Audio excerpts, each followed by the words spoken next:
Hola a todos, el día de hoy vamos a hacer un repaso del curso de economía. Vamos a leer las preguntas y luego daremos su solución. Nos dice la escuela fisiocrática. Considera que la riqueza de un país se basa en la producción y estamos hablando de la riqueza de un país y cuál es el origen. Se basa en. Ahora, esto tiene que ver con el tema de escuelas económicas que vienen en muchos exámenes. Por ejemplo, en la edad justamente llamada, ponemos así, en la edad antigua, estamos hablando de Grecia y hablamos de Roma, pero básicamente acá lo que interesa son los aportes de Grecia. Estamos hablando de autores como Platón, estamos hablando de autores como Aristóteles y luego ya en la Edad Media aparecerá la escuela llamada escolástica, que también tiene que ver con filosofía, pero también con una doctrina de economía, lo que estamos viendo acá.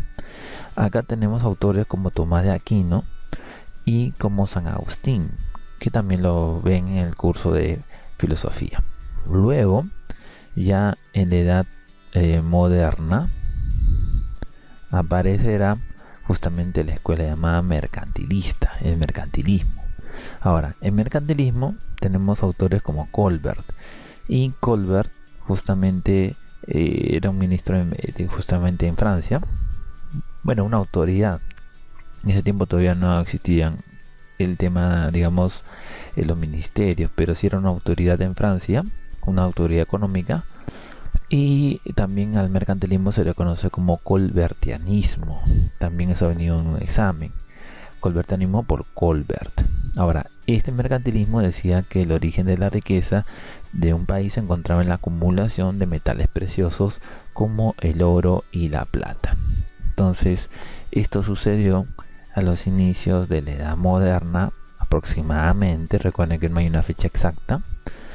Y recuerden ustedes que esto, la acumulación de oro y plata, también tiene que ver con el tema justamente de descubrimiento de América y la conquista del Perú y de otros países. Recuerden ustedes que luego acá en América viene el tema del virreinato.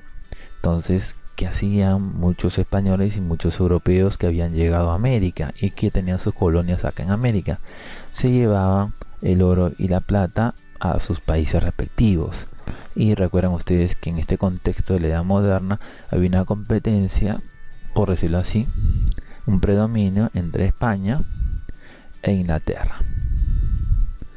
Entonces, y si hablamos de obras literarias aproximadamente, acá estamos hablando en Inglaterra, aparecerá un señor llamado William Shakespeare, con su obra muy conocida llamada Romeo y Julieta.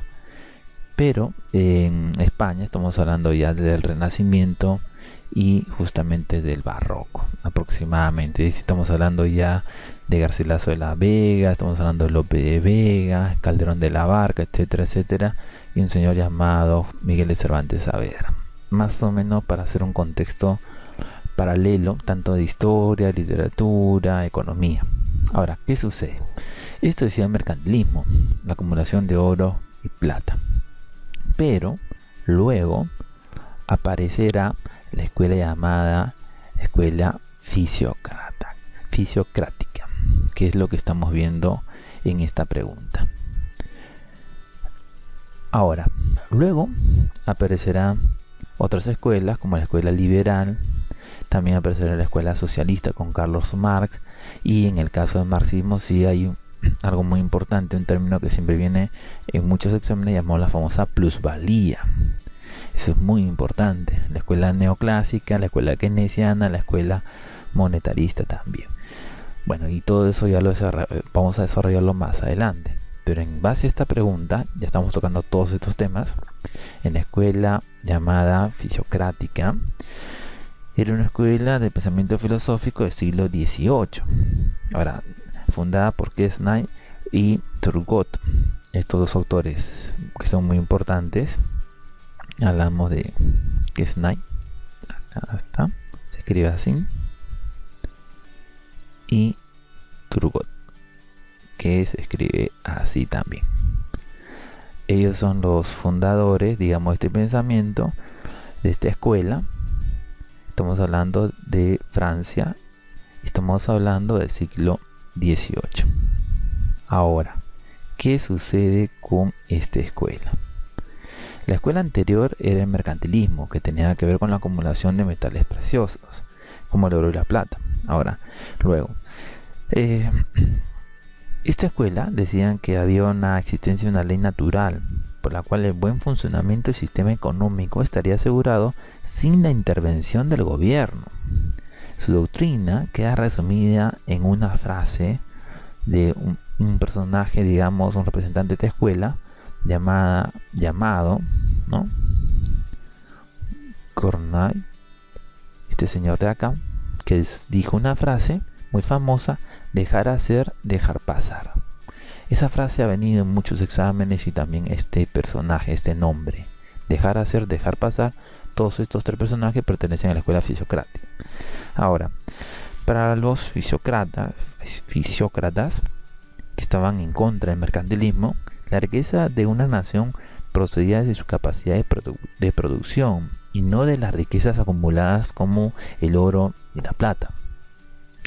Ellos consideraban, esta escuela, que la única actividad generadora de riqueza para las naciones era la agricultura.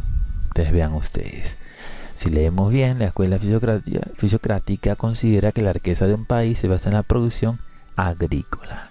Esta es la respuesta. Y vamos a la siguiente pregunta. Nos dice, el problema justamente de la elección y el costo de oportunidad tiene como antecedente la cuestión, bueno, acá hay dos términos que hay que analizar. Uno, la elección; otro, el costo de oportunidad. Y nos piden el antecedente. Lo que sucede que, por ejemplo, justamente nosotros tenemos acá diferentes bienes, digamos. Vamos a ponerlo así para explicarlos de manera muy sencilla. Muchos bienes. La función de estos bienes es satisfacer las necesidades. Ahora, ¿qué es lo que sucede? No se puede satisfacer absolutamente todas las necesidades al mismo tiempo. Eso no se puede hacer. Entonces lo que hay que hacer es elegir y dar prioridad a algunos de estos bienes, es decir, darle una prioridad a algunas de estas necesidades. Entonces, como hay que darle prioridad, escogemos. Por ejemplo, un gobierno escoge de todas estas necesidades que tiene tal vez un pueblo, a estas le vamos a darle prioridad. Estas son las más importantes, digamos. Y al hacer esto hacemos una elección. Vean ustedes. Pero también estamos dejando de lado otras necesidades, digamos, ¿no? Y todo eso tiene que ver con el costo de oportunidad. Vean ustedes. Ahora, pero al hacer esta elección y este tema del costo de oportunidad, ¿qué es lo que sucede? Lo que pasa que esto tiene que ver con la escasez. Y la escasez implica, como le hemos dicho, que no pueden conseguirse todos los objetivos de una sociedad al mismo tiempo. No se puede. Entonces todo eso tiene que ver con la escasez.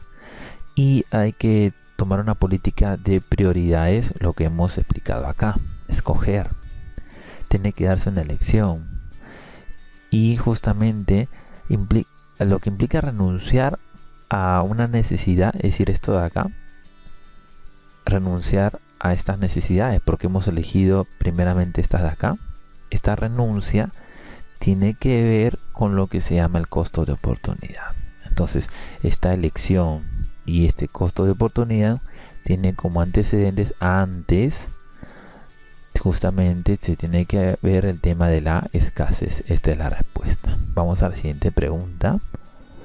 Ahora nos dice, al duplicar el precio de la pizza, su demanda decrece un 50%. Entonces la elasticidad de precio. Bueno, nos dice duplicar el precio de una pizza, la demanda decrece un 50% y la elasticidad del precio.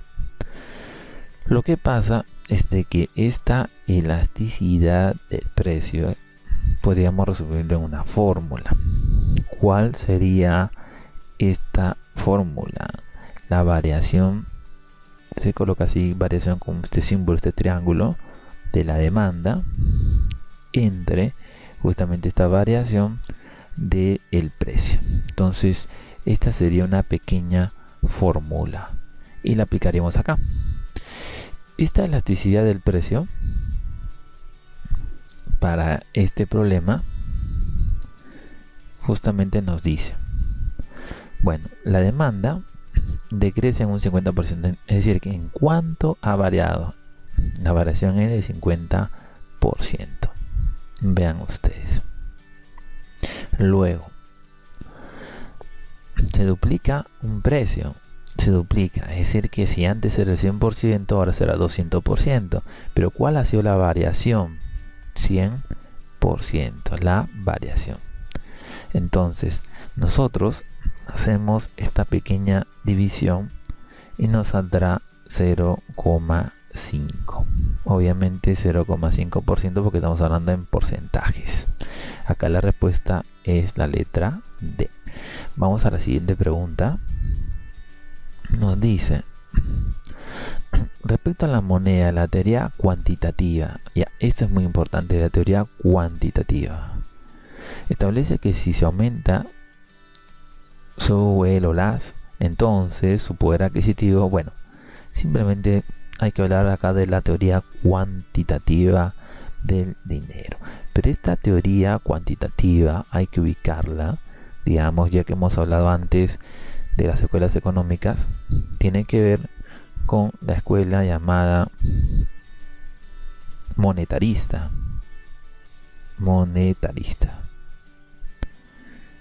Ahora, esta escuela también es conocida con el nombre de escuela neoliberal.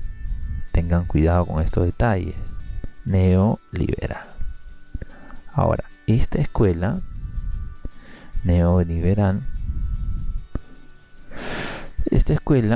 aparece más o menos en 1950 y el personaje más importante acá es un señor llamado Milton Friedman. Este nombre lo van a ver en muchas preguntas y obviamente en muchos libros.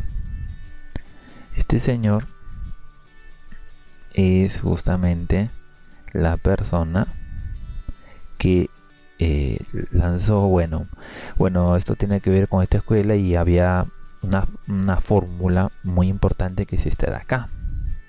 M por V es igual a P por Q. Ahora, esta es la fórmula. Y esto tiene que ver con la velocidad del dinero, el poder adquisitivo. Y obviamente esta fórmula resume toda esta teoría cuantitativa del dinero, de la moneda. ¿Qué sucede?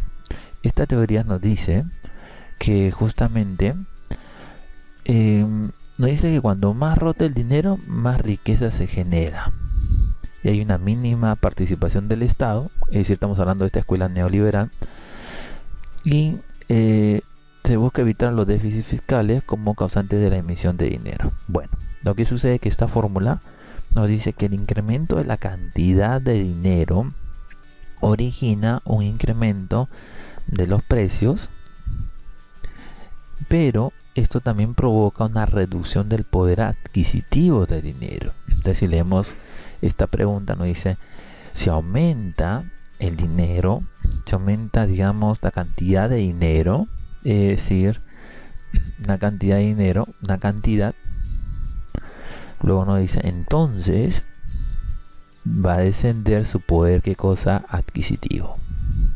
Esta es la respuesta. Y vamos con la siguiente pregunta, que ya es la última pregunta. Nos dice, la balanza de renta, los intereses de los préstamos externos al sector privado son contabilizados en la balanza. Justamente acá nos dice, vamos a ver la balanza, los intereses prestados externos. Nos están preguntando externos al sector privado y nos dicen dónde son contabilizados, es decir, dónde se contabiliza y se lleva la cuenta de estos intereses, digamos, ¿no? Lo que sucede que hay una balanza que se llama la balanza de renta de factores. Es una subcuenta que considera las rentas de trabajo y las rentas de capitales como los intereses. Entonces acá estamos hablando de la balanza de factores. Es una pregunta puntual y directa. Esperamos que les haya gustado este video, esperamos sus comentarios y sugerencias y los invitamos a que se suscriban a este canal para que puedan ver todos los videos que tenemos para ustedes. Gracias a todos.